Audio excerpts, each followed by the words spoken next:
네. 자, 김부겸 의원을 예고대로 지금 스튜디오에 직접 모셨는데요. 4.15 총선에서 패배를 했지만 앞으로가 더 궁금한 분입니다. 그래서 저희가 스튜디오로 직접 모셨는데 이렇게 말씀하셨습니다. 영남의 또아리를 튼 보수 일당 체제를 깨기 위해서 다시 싸우겠다, 이런 말을 남겼습니다. 어떤 뜻인지 직접 여쭤보죠. 어서 오십시오. 네, 안녕하십니까, 김부겸입니다. 총선 끝난 지 거의 2주가 이제 다 돼가고 있는데 어떻게 지내셨어요, 그동안에? 뭐 아직까지 역시 이제 도움 받은 분들이 너무 많아서요. 네. 그분들한테 전화드리고 네. 또 시간이 되는 대로 또 찾아뵙고 이러면서 보내고 있습니다. 낙선 인사가 그렇게 긴 겁니까? 예, 그래도 누가 그러더라고요. 낙선 인사가 더 중요하다고.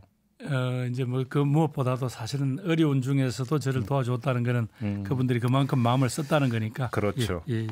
근데 좀 뭐 총선 결과 복귀하기 싫으시죠? 뭐 어떡합니까? 그래도 뭐. 근데 예. 안 여쭤볼 수가 없는데 이번에 얻은 득표율이 39.3%입니다. 네네. 그런데 그 저번 총선 20대 그 총선에서는 62.3%였거든요. 거의 반토막이 났습니다. 득표율 어떻게 받아들이세요? 글쎄 뭐 이번에는 조금 자신들이 미래통합당을 좀 지켜야 한다라는 좀 그런 강한 의무감 같은 게 예. 있었던 것 같아요. 그러니까요. 그리고 마지막에는 또 뭐 심지어 문재인 정부가 이게 의석을 많이 가져가서 사회주의나 뭐 다른 계획을 개헌을 하려고 한다. 예. 그러니 막아달라 뭐 이런 식으로 모든 후보들이 외칠 정도. 대구에서 그 예, 미래통합당 후보들이 그랬습니까? 예, 그렇게 막바지는 그렇게 가더라고요. 예. 그래요. 그런데 좀 제가 이 이야기를 꺼낸 게 이번 선거 결과를 놓고 보면 좀 TK 지역이 대구 경북 지역이 오히려 20대 총선과 비교해서 본다면 오히려 이제 미래통합당으로 쏠림 현상이 더 이제 심해졌고, 그래서 정치적으로 본다면 좀 고립된 선 비슷하게 가고 있는 게 아니냐라는 일각의 어떤 지적이 나왔거든요. 이건 어떻게 받아들이십니까? 아마 결과적으로는 아마 그렇게 된 것 같아요. 왜냐하면 이제 선거 끝나고 한 이틀 뒤에 지역 언론이 일제히 사설을 썼는데 네. 거기서 이제 우리 앞으로 예산이라든가 국책사업 확보에 여러 가지 어려움이 예상이 된다 그러면서 저는 이제 홍일화 의원 보고 그러더라도 계속 지역을 위해서 연결고리 노릇을 해달라 이런 뭐 사설이라든가 예. 기획 기사를 쓰는 걸 보면 예. 분명히 그런 게 느끼는 것 같아요. 그런데 예. 저는 조금 그거하고 다른 게 우리 대구 경북의 시도민들이 가진 생각은 좀 그거하고 달랐던 것 같아요. 그리고 이분들은 기본적으로 이제 이런 상황이 어느 정도 예견이 됨에도 불구하고 왜 이렇게 이분들이 미래통합당에다가 예. 거의 참 올인을 하듯이 그렇게 표를 찍었을까? 저는 결국은 이제 이분들이 뭔가 모르게 여러 가지 섭섭함, 뭐 소외, 거기다가 이제 코로나의 습격 자체도 뭔가 좀 답답하고 화가 나 있는데 이 부분에 대해서 명확하게 어떤 그 해법이랄까 대안이 제시되지 못하는 데 대해서 그런 좀 억울함 같은 게 있었던 것 같고 그걸 가지고 조금 저희들한테 좀 회초리를 심하게 친 것 같아요. 알겠습니다. 뭐 지나간 일을 이 정도로 가름을 하고요. 영남의 또아리를 튼 보수 일당 체제를 깨기 위해서 다시 싸우겠다고 말씀하셨는데 좀 더 풀어주세요. 어떤 계획이십니까? 뭐 싸운다고 해서 다시 뭐 계속 주먹 쥐고 싸우고 이런 건 아니고요. 그런 것보다도 결국은 이제 제가 해보니까 그동안은 사실은 조금 당 자체에 대한 지난 한 3, 40년 동안 이제 저희들 쪽이 좀 소외되지 않았습니까? 이제 그 속에서 돌파를 해보려고 하다 보니까 뭐 저나 홍일화 의원이나 또 뭐 김은겸 의원 모두 다가 조금 정당이 당신들 마음에 쏙 들지 않더라도 여러 가지 필요성이 있지 않냐, 활용을 해달라, 뭐 이런 쪽으로 이제 설득을 했는데 이번에 보니까 역시 이제 그거 가지고는 한계가 있는 것 같습니다. 실질적으로 이분들한테 말씀을 들어보면 이렇거든요. 내가 미래통합당이 마음에 들어서 이런 건 아니야라고 전제를 깔면서 말씀하셔요. 그런데도 이제 왜 그러냐라고 이제 쭉 얘기를 들어보시면 아무래도 좀 미래통합당은 좀 잘못하고 효도는 안 하지만 내 자식 같고 민주당은 그 말하자면 열심히는 하려고 하지만 꼭 남의 자식 같아서 오랫동안 찍어오던 그런 어떤 자신의 좀 의리 비슷한 것 이런 것 때문에 내가 못 찍는다라고 이야기를 하셔서 이제 앞으로는 결국은 이 젊은 세대들을 어떤 미래의 비전을 줄 수 있는 이런 것들을 중심으로 해서 정당이 신뢰를 받을 수 있도록 그렇게 바꿔줘야 한다. 그러려면 또 우리 후보자들도 거기에 맞게 준비도 하고 훈련도 시켜야 된다. 뭐 그런 취지에서 그래야만 궁극적으로 이 어떤 지역주의를 가지고 이렇게 선거 때마다 이용하려는 이런 업무들을 깰 수 있다. 뭐 저는 그런 입장입니다. 그럼 지금 의원님께서 정당이 신뢰를 받을 수 있도록 바꿔야 된다고 말씀하셨는데, 자 그러면 정당을 바꾸기 위해서 혹시 당권에 도전하실 계획이십니까? 갑자기 이야기가 그렇게 건너뛰는 건 아닌 것 같고요. 우리 뭐 김종배 선생 또 특유의 또 직설화법이신데 그는 조금 아닌 것 같고요. 아직은 그런 단계는 아직은 예 지금 아직 뭐 8월까지 아직 시간이 많이 남아 있잖아요. 내일 모레고 5월인데 뭐. 아닙니다. 이야기가 그렇게 바로 비약하면 안 되고요. 예. 저는 그것보다도 이제 우리 정당이 내건 여러 가지 정책들 중에서 보면 사실은 다음 세대를 위한 먹거리 같은 거 이런 게 상당히 아주 좀 준비된 정책이 있거든요. 큰 문제죠. 예, 이런 문제에 대해서 한번 제대로 된 토론 한번 못 해보고 항상 선거가 끝나요. 뭐 우리가 남이가 수준에. 그래서 이건 아니다. 그래서 계속 당신들의 자식 세대들을 위해서 누가 더 고민하고 대안이 있고 또 다가올 현재 이 코로나나 그 이후의 위기를 준비하느냐 이런 부분에 대해서 분명히 저희들이 제법 준비한 정책이 있었거든요. 이번에는 아직 그분들의 귀에 다가가지 않았습니다만은 그런 걸 가지고 끊임없이 진정성을 가지고 노력을 하는 토대 위에 우리들의 이제 후보들의 헌신성이 더 보태져야 그래야 이제 돌파가 가능합니다. 조금 전에 이제 박영선 장관하고 인터뷰 말미에 박영선 장관 이런 이야기가 들어요. 그러니까 비대면 경제, 어떤 대비안, 어떤 대책 이런 이야기를 하던데 지금 그 의원님 말씀도 어찌 보면 그런 것까지 염두에 두면서 미래 먹거리라든지 미래 경제 청사진 이런 것들을 준비를 했고 좀 이게 좀 사회적으로 토론이 됐으면 좋겠다 이런 말씀이신가요? 그렇죠. 지금까지 우리가 가져왔던 아직도 보면 전통 제조업 강세 시절 그리고 막 국민소득이 1년이면 막 몇 %씩 올라가던 시절에 아직도 우리가 그런 그림을 가지고 있거든요. 그렇죠. 그리고 혹시 대구 경북 지역에 이미 이제 기성세대라고 하는 분들 이분들도 아직도 그런 때 좋았던 시절의 추억 이런 걸 가지고 자꾸 세상을 본단 말이죠.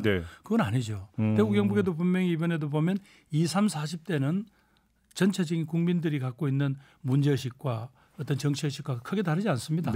다만 아직 이 지역의 주도권을 가지고 있는 분들이 아직도 완강하게 자신들의 어떤 기억, 자신들의 어떤 가치를 고집을 하는 것 이런 부분들이 아직도 좀 강할 뿐이죠. 그게 이제 박정희 시대의 어떤 그 성장에 대한 향수 뭐 이렇게 그 정리해도 되는 건가요?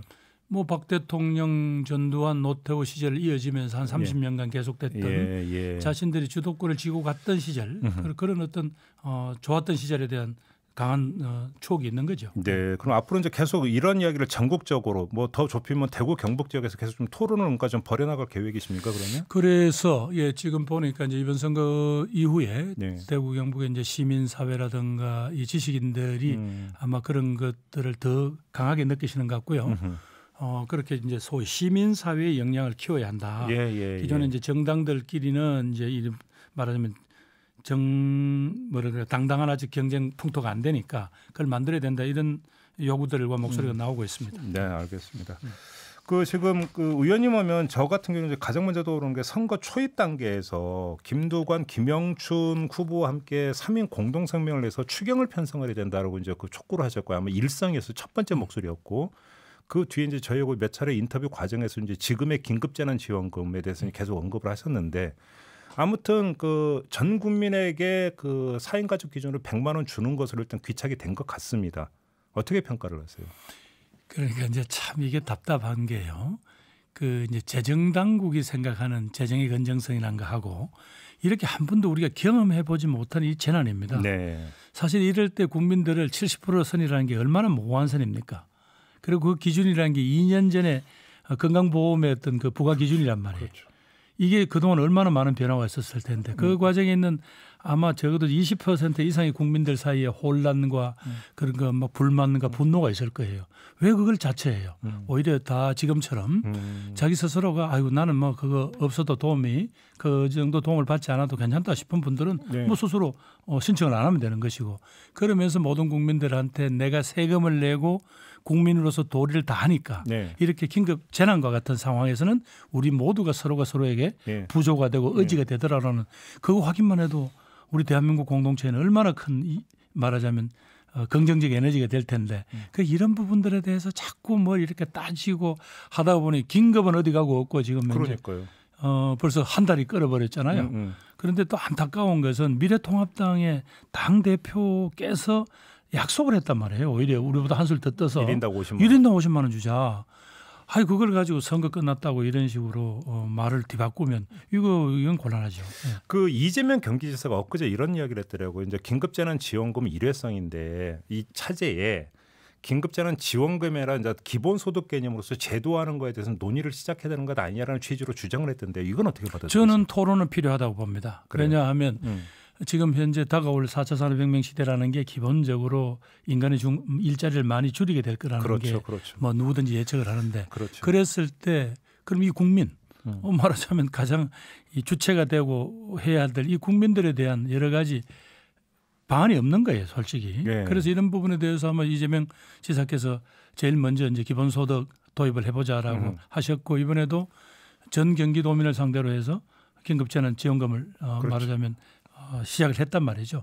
그런 걸 보면 저는 이건 뭐 토론을 할 수 있는 중요한 단서가 됐다고 봅니다. 예. 그러면 지금 이 긴급재난지원금이라고는 일회성 어떤 계기적인 사안을 거쳐가면서 기본소득을 제도화하는 거에 대해서도 국민들이 한번 좀 토론에 임할 수 있는 준비라고 할까요? 마음의 준비 내지 어떤 그 받아들일 준비도 상당 부분 성숙이 됐다고 평가하십니까? 아직은 뭐 성숙까지는 아니겠지만 아직도 많은 분들이 왜 진짜 힘들고 가난한 사람들 심지어 어떤 분들은 한 40%의 국민까지는 자료들이 좀 튼튼하게 있다는 거 아니에요. 거기까지만 하면 소득의 이전 효과도 더 클 텐데 왜 이렇게 부자들까지 주느냐라는 어떤 그런 또 반감이 있는 것도 사실입니다. 네. 그랬을 때 하여튼 우리 사회 전체가 사회적으로 서로 함께 서로 돕는다라는 어떤 그런 이런 좋은 하나의 어떤 좋은 실험의 계기가 된 게 아닌가 그렇게 봅니다. 이걸 좀 여쭤보고 싶은데요. 이제 그 5월 말이 되면 30일인가 20일 국회가 이제 임기를 시작을 하잖아요. 거기서 이제 그 더불어민주당은 더불어시민당과 합쳐서 180석입니다. 결국은 어떤 방향을 설정해서 어떤 속도로 가느냐가 대단히 중요한데 지금 민주당이 21대 국회가 개원되자마자 가장 먼저 처리해야 될 게 뭐라고 생각하세요? 글쎄 뭐 아직도 이제 가장 먼저 처리될 과제에 대해서는 뭐 아직도 이제 원내대표들이 뽑히고 하면 할 테니까 제가 섣불리 말씀드릴 수는 없고요. 다만 두 가지를 우리가 고민해야 될 것 같습니다. 하나는 당 대표께서 말씀하신 대로 사실은 집권 여당이라는 것은 무한 책임을 지거든요.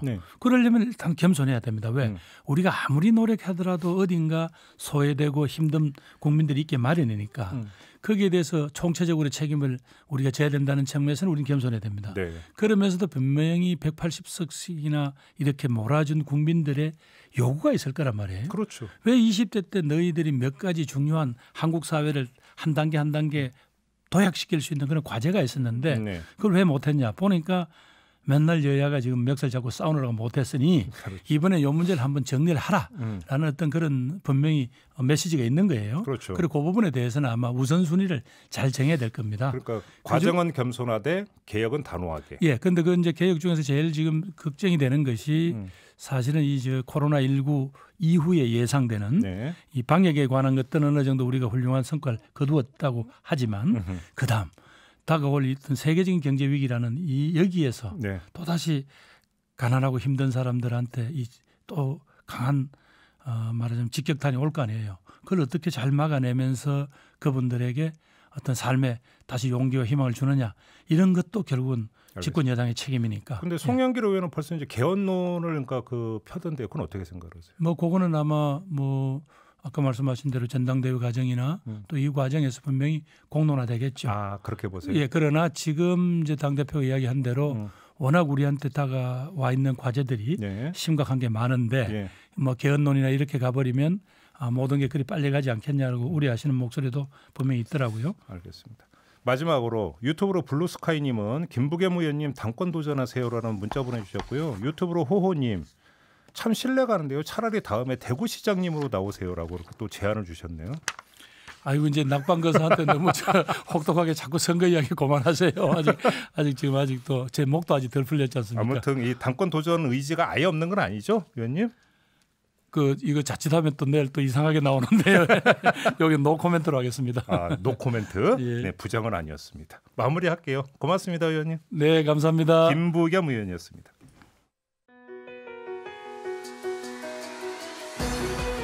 이슈의 핵심을 꿰뚫는 예리한 시선, 믿고 듣는 진품 시사, 김종배 시선 집중.